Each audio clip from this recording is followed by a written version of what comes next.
here we are all together again, like we were in season one. And you know what?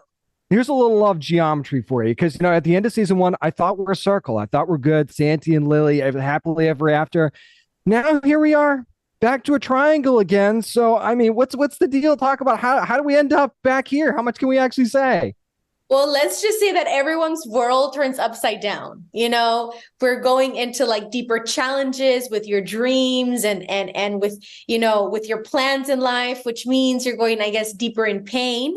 But at the end of the day, it's just going to result in greater victories. But yes, there's a little love triangle going on here when we thought it wasn't going to happen anymore. And, Lily is trying to find her love and find her career and find her path. So that's kind of what she's struggling with. Yeah. Sometimes growth is reopening old doors. Rome, what do you think, man? I mean, I like that answer too. I don't know. I'm gonna let people see it when they see the season two. It's hard for me to describe it as a triangle.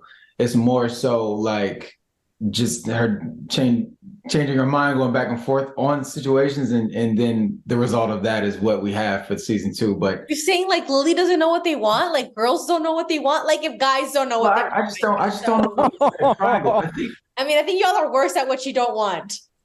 Well, I want to realize there's a little bit of truth to that.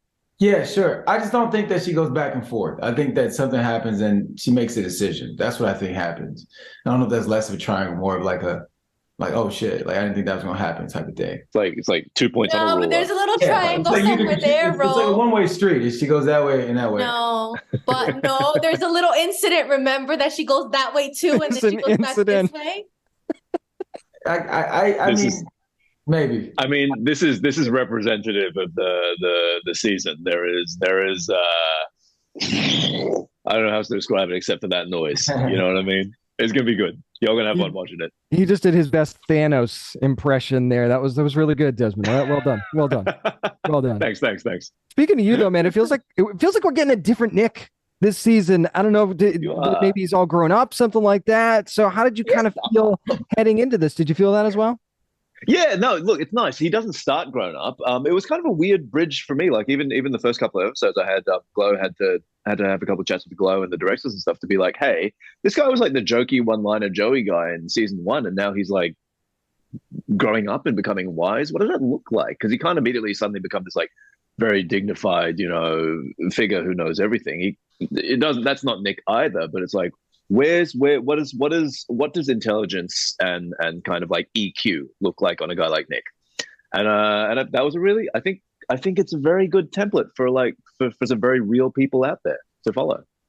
No doubt about that. Really quickly, Emeraude, it feels like she's been trying to find out who she wants to be with, and we get that. But are we going to finally get to see Lily maybe spend some time on herself this season? Because I feel like that's been long overdue. Yeah, I mean, Lily hits rock bottom, I think, this season. We'll see it in episode 1, and she's kind of paving her way back. But yes, I mean, I more than anything, it's all these expectations that are put on women, societal, with our family. And it's like, where do we find our happiness? Why are we always constantly seeking for validation and trying to make other people happy? So I feel like Lily's trying to find her way and her path. And I feel that is what people are going to relate to, her biggest journey, and I guess her greatest victory for season 2. Rom, do you feel like the same way for Santiago as well, too? Maybe he's trying to find himself a little bit as well this season? I don't know if he has the room to, honestly. I think when things happen, he reacts a lot of times. And I don't know if there's, maybe toward the end of the season, there's a moment of realization for him. But my character's, I guess, arc is a bit different than theirs.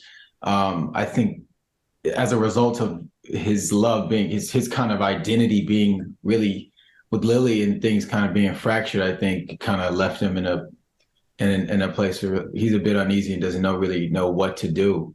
You know what I mean? So I'm excited for people to see and see where things end up toward the end. The last finale, I think, is really great.